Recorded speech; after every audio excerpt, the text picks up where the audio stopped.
نحمده ونصلي على رسوله الكريم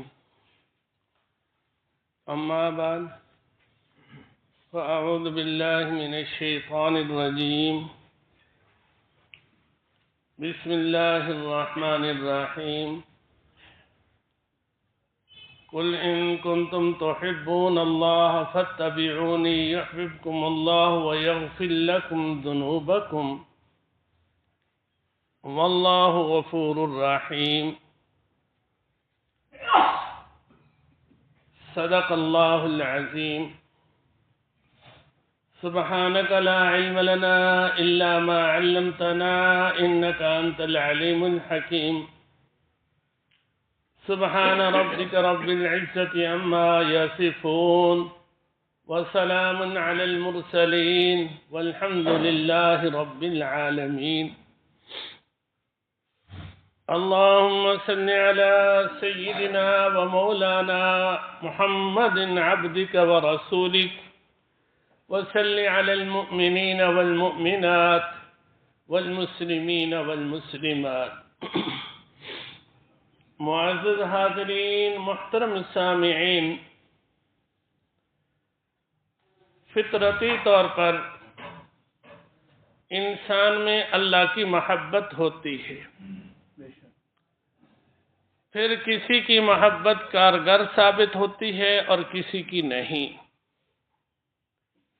جس نے حضور صلی اللہ علیہ وسلم کی اتباع کرتے ہوئے اللہ سے محبت کی، وہ محبت یقیناً کارگر ثابت ہوگی،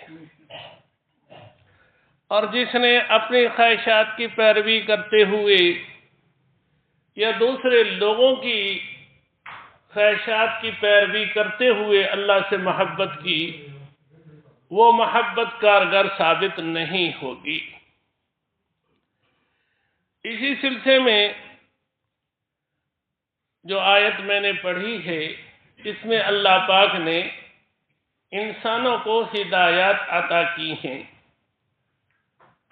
اللہ پاک نے اپنے حبیب صلی اللہ علیہ وسلم کو حکم دیا کہ آپ لوگوں سے فرما دیں، قل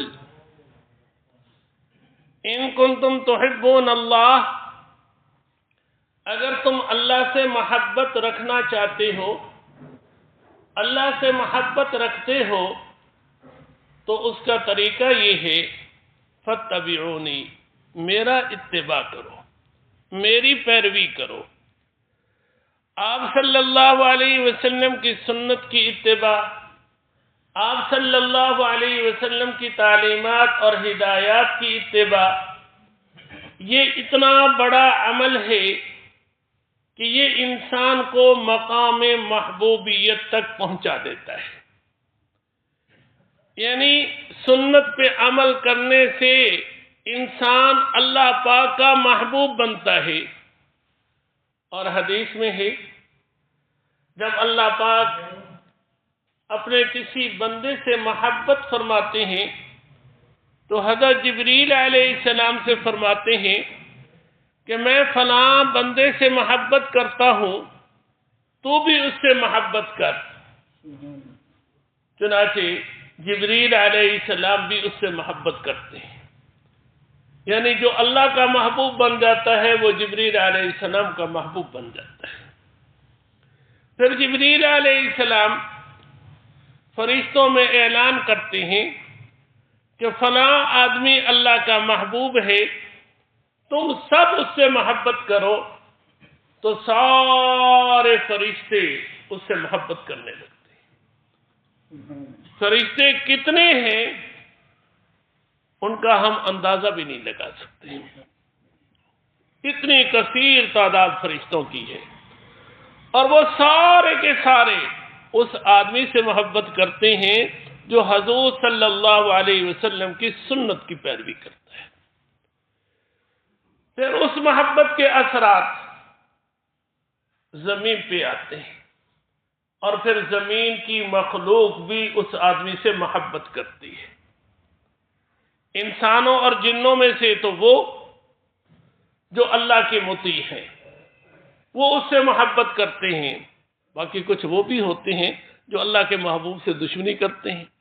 تو بات صرف ان کی ہے جو اللہ کے مطیع ہیں، وہ ان سے محبت کرتے ہیں۔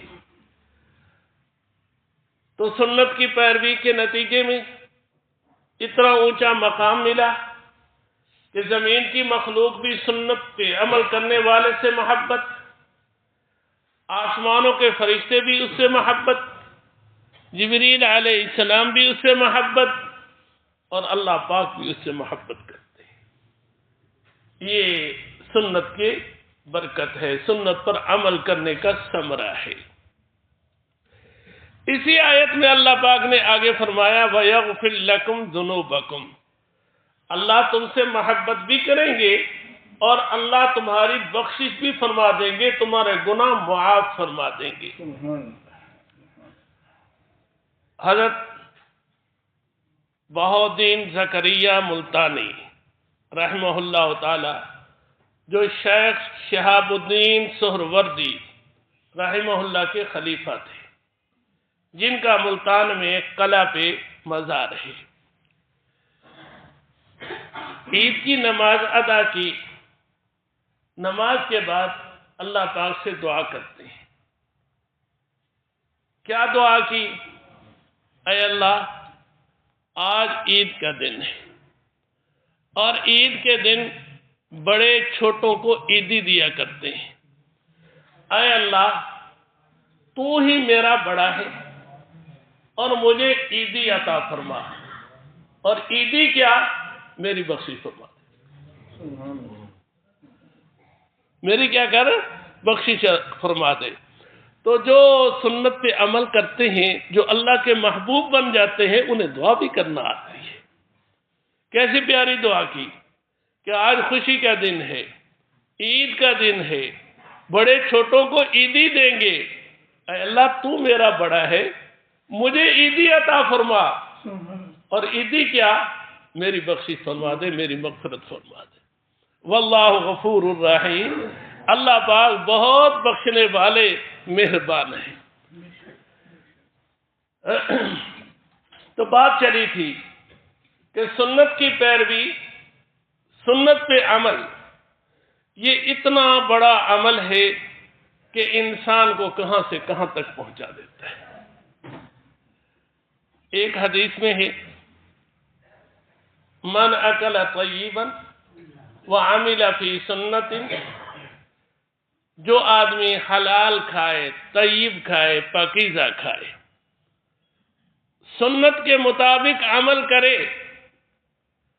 اور لوگ اس کی ایذاؤں سے، تکلیف سے محفوظ رہیں، دخل الجنہ، وہ جنت میں جائے گا۔ تین باتیں فرمائی، تین میں سے پہلی بات کیا؟ من اکل طیبا، جو آدمی حلال طیب کھائے۔ یہ موجودہ زمانہ یہ روشنی کا زمانہ کہلاتا ہے۔ لوگوں کے دلوں میں مال کی اتنی محبت پیدا ہو چکی ہے کہ مال ہو چاہے حلال چاہے حرام، چاہے جائز چاہے ناجائز، کھلے طور پر حرام لے رہے ہوتے ہیں اور اسے اپنا حق سمجھتے ہیں، اور اگر انہیں تھوڑا ملے تو اس میں اکتفا نہیں کرتے، جھگڑتے ہیں کہ اور ملنا چاہیے، حرام پہ جھگڑتے ہیں۔ حالانکہ جو حرام کھاتا ہے اس کی نہ نماز قبول، نہ اس کا روزہ قبول، نہ اس کا حج قبول، نہ اس کی دعا قبول، یعنی اس کی تو کوئی عبادت ہی اللہ کے ہاں قبول نہیں۔ لیکن آج یہ فکر ختم ہوتی جا رہی ہے کہ حلال کھانا ہے، طیب کھانا ہے۔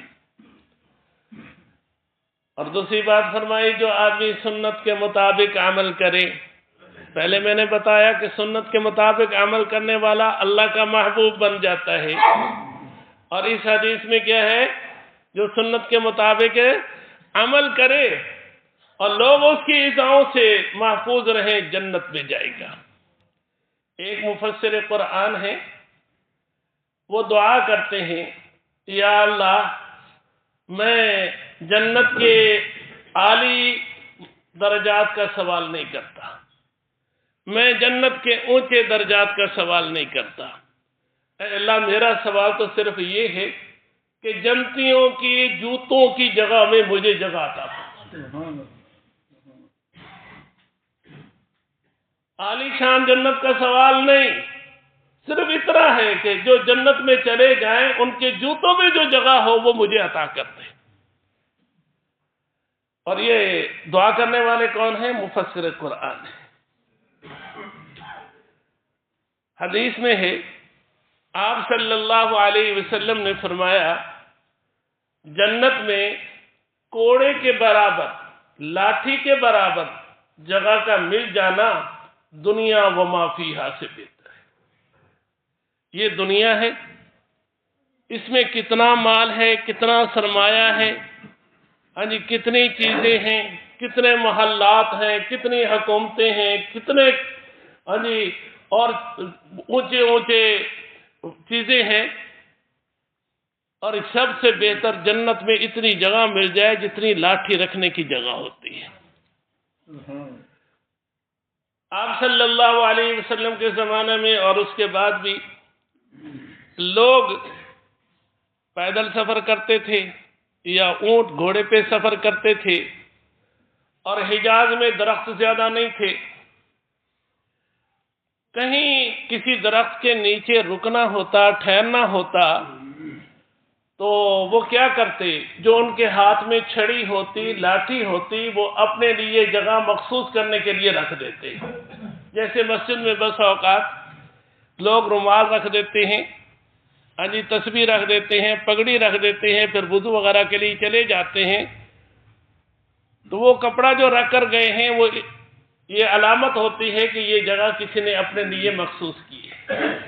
تو اسی طرح وہ لاٹھی رکھ دیتے تھے تو یہ علامت ہوتی تھی کہ یہ جگہ اس نے اپنے لیے روک لی ہے۔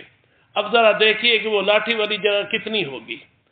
آپ صلی اللہ علیہ وسلم نے فرمایا کہ اتنی جگہ، جتنی جگہ میں وہ لاٹھی رکھی جا رہی ہے یا وہ آرام کرنے والا اتنی جگہ میں آرام کرے گا، جنت میں اتنی جگہ کا مل جانا دنیا و ما فیہا سے بہتر ہے۔ اور فرمایا تیسری چیز کہ لوگ اس کی ایذاؤں سے، تکلیفوں سے سلامت رہیں، محفوظ رہیں۔ حدیث میں ہے، المسلم من سلم المسلمون من لسانہ و یدہ۔ کامل مسلمان وہ ہے جس کی زبان سے بھی لوگ محفوظ رہیں، ہاتھ سے بھی محفوظ رہیں، نہ کسی کو زبان سے تکلیف پہنچائے اور نہ کسی کو ہاتھ سے تکلیف پہنچائے، تو یہ آدمی کیا ہے؟ جنت میں جائے گا۔ صحابی نے آپ سے عرض کیا کہ اس زمانہ میں آپ کی امت میں بہت لوگ ہیں، یعنی حضور صلی اللہ علیہ وسلم کا زمانہ ہے، صحابہ کرام کا زمانہ ہے، تو اس زمانے میں حلال کھانے والے سارے کے سارے صحابہ، ہاں جی، سارے کے سارے سنت کے مطابق عمل کرنے والے، اور سارے کے سارے دوسروں کو تکلیف اور ایذا سے بچانے والے، کہ کسی کو ان کے ہاتھ سے، زبان سے تکلیف نہ پہنچے۔ تو صحابی نے کہا کہ موجودہ زمانے میں تو آپ کی امت میں یہ لوگ بہت ہیں۔ آپ صلی اللہ علیہ وسلم نے فرمایا کہ میرے بعد بھی لوگوں میں ایسے افراد ہوں گے،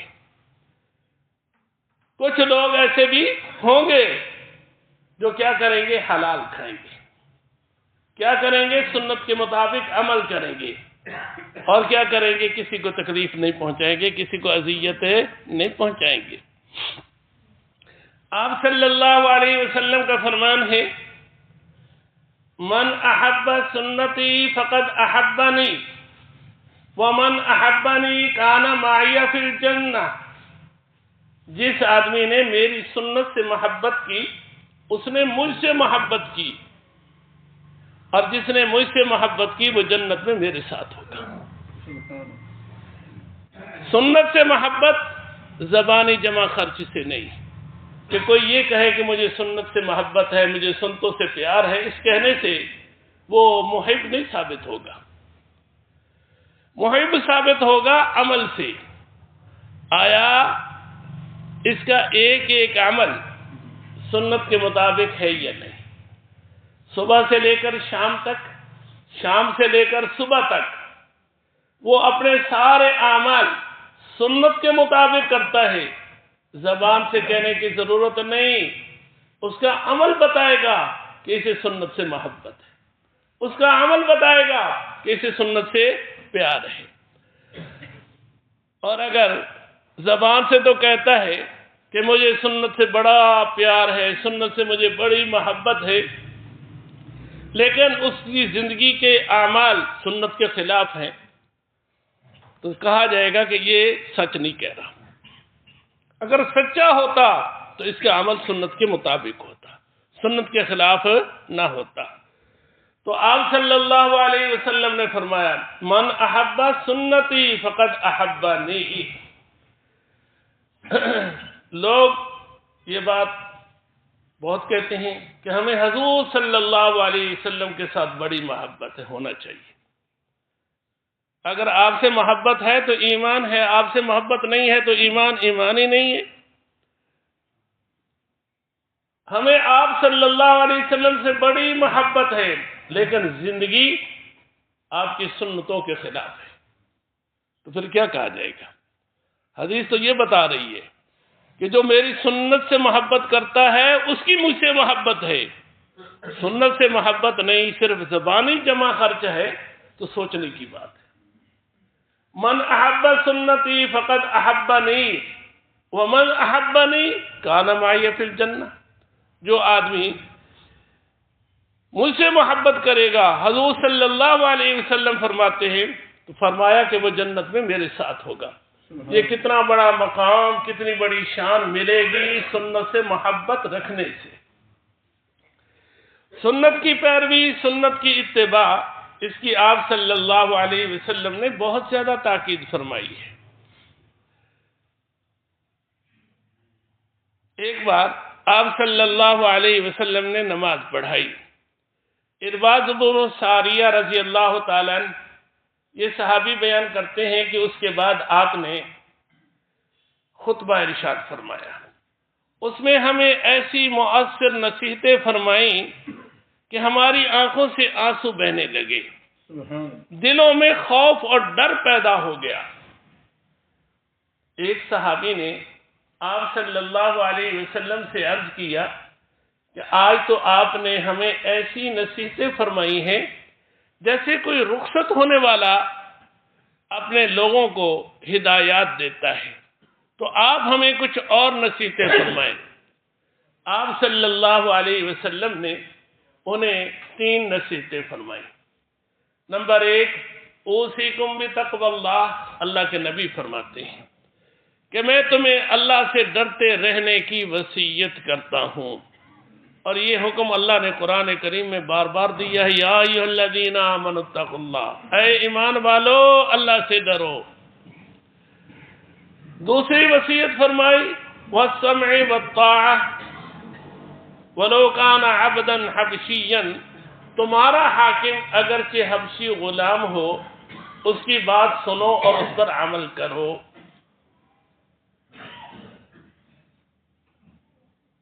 یہ صرف جائز باتوں میں، ناجائز باتوں میں اطاعت نہیں ہے۔ حدیث میں ہے لا طاعت لمخلوق فی معصیت خالقہ، کسی کی بھی اللہ کی نافرمانی میں اطاعت نہیں کی جائے گی۔ حاکم کی اطاعت کرنے کا حکم دیا ہے، لیکن اس حد تک کہ اس کا حکم شریعت کے خلاف نہ ہو، اللہ کے حکم کے خلاف نہ ہو۔ اگر اس کا حکم اللہ کے حکم کے خلاف ہے، شریعت کے خلاف ہے، تو پھر اللہ کا حکم مانا جائے گا۔ اس کے بعد آپ نے فرمایا کہ تم میں سے جو میرے بعد زندہ رہے گا وہ بہت زیادہ اختلاف دیکھے گا۔ اس کی خبر آپ صلی اللہ علیہ وسلم نے دی ہے۔ موجودہ زمانے میں بہت زیادہ اختلافات ہیں، اور لوگ کہتے ہیں کہ ہم کدھر جائیں؟ آپ ادھر جائیں جدھر جانے کی آپ صلی اللہ علیہ وسلم نے تعلیم دی، جدھر جانے کی آپ صلی اللہ علیہ وسلم نے ہدایت فرمائی ہے۔ آپ پریشان کیوں ہوتے ہیں؟ پریشان تو وہ ہو جسے اللہ کے نبی نے رہنمائی نہ دی ہو۔ اللہ کے نبی نے رہنمائی دی ہے۔ اللہ کے نبی نے فرمایا کہ پھر تم کیا کرنا، فَعَلَيْكُمْ بِسُنَّتِي وَسُنَّتِ الْخُلَفَاءِ الرَّاشِدِينَ الْمَهْدِيِّينَ، تم میری سنت کو لازم پکڑو اور میرے ہدایت یافتہ خلفائے راشدین کی سنت کو لازم پکڑو۔ یعنی جب آپ حضور کی سنت کو لیں گے، خلفائے راشدین کی سنت کو لیں گے، باقی کوئی اختلاف کرتا ہے تو کرتا رہے، ہمیں اس سے کیا؟ ہم نے تو نبی کے طریقے پہ چلنا ہے، اور اس طریقے پہ چلنا ہے جس طریقے پہ چلنے کی اللہ کے نبی نے ہمیں وصیت فرمائی، اور وہ کیا ہے؟ علیکم بسنتی و سنت الخلفاء الراشدین المہدیین، اور فرمایا تمسکوا بہا وعضوا علیہا بالنواجذ، سنت کے ساتھ چمٹ جاؤ، سنت کو نہ چھوڑو، وعضوا علیہا بالنواجذ، اور سنت کو داڑھوں سے پکڑ لو۔ ایک پکڑ ہاتھ کی ہے، دوسری پکڑ دانتوں کی ہے، تیسری پکڑ داڑھ کی ہے۔ ہاتھ کی پکڑ سے دانتوں کی پکڑ مضبوط ہے، اور دانتوں کی پکڑ سے داڑھ کی پکڑ زیادہ مضبوط ہے۔ تو اللہ کے نبی نے ہمیں یہ تاکید فرما دی کہ جیسے کوئی ڈار سے چیز کو پکڑ لیتا ہے، یعنی مضبوط گرفت میں لے لیتا ہے، تم سنت کو اس طرح مضبوطی سے لے لو، یعنی تم سے وہ سنت نہ چھوٹے۔ پھر دیکھیں آپ کو یہ اختلافات کا کچھ بھی نہیں ہوگا، سنت پر چلتے رہیں بس، ٹھیک ہے۔ اور فرمایا وَإِيَّاكُمْ وَالْمُحْدَثَاتِ، اپنے آپ کو نئی نئی باتیں دین میں پیدا کرنے سے بچاؤ، اس لیے کہ دین میں کوئی نئی بات پیدا کرنا یہ بدعت ہے، اور بدعت جو ہے وہ یہ گمراہی ہے۔ تو نئی نئی باتیں پیدا کرو گے تو گمراہ ہوگے، اس لیے نئی نئی باتیں دین میں پیدا نہ کرو، یعنی حضور صلی اللہ علیہ وسلم کی سنت اور آپ کے خلفاء کی سنت پہ جمے رہو۔ ایک حدیث میں ہے کہ آپ صلی اللہ علیہ وسلم نے فرمایا میری امت پہ ایسا زمانہ آئے گا جیسا بنی اسرائیل پہ آیا، اور دونوں میں مماثلت ہوگی، ایسے جیسے جوتے کی جوتے سے مماثلت ہوتی ہے۔ اور فرمایا کہ اگر ان میں کسی نے ماں سے اعلانیہ بدکاری کی ہوگی تو میری امت میں بھی ایسا آدمی ہوگا جو یہ کر گزرے گا۔ یعنی مقصد یہ ہے کہ میری امت جو ہے بنی اسرائیل کے طریقے پر چلنا شروع ہو جائے گی۔ کہاں تک پہنچے گی؟ یہاں بدکاری تک پہنچے گی۔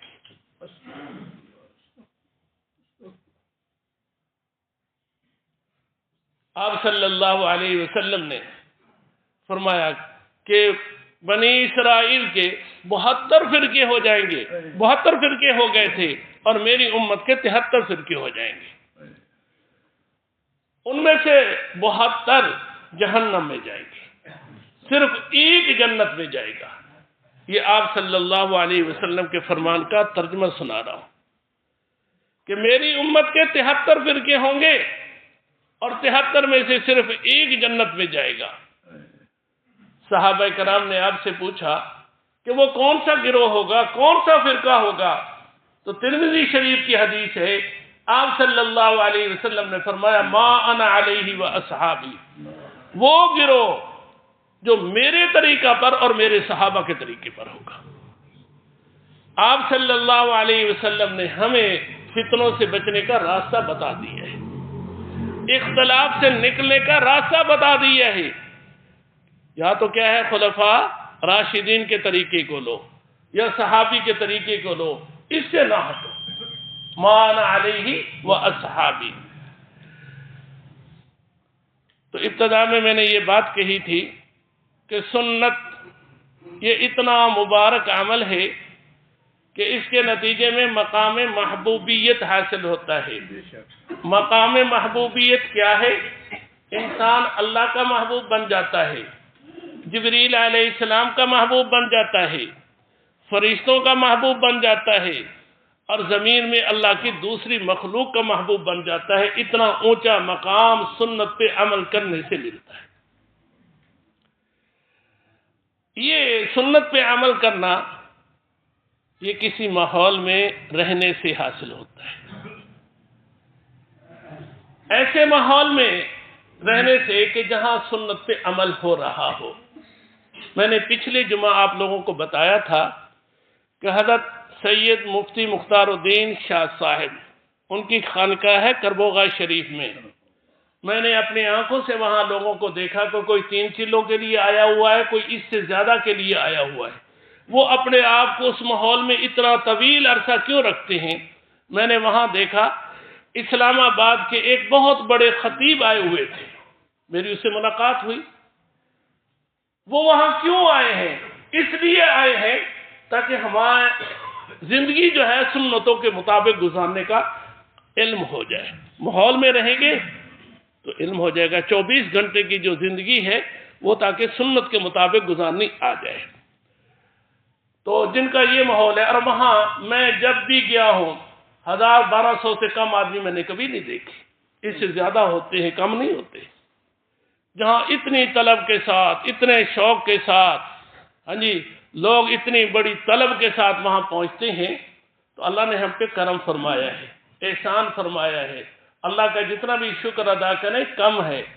وہ بذات خود 20 نومبر بروز جمعرات بعد از نماز مغرب ہمارا مدرسہ دارالعلوم صہیوال اس میں تشریف لا رہی ہے۔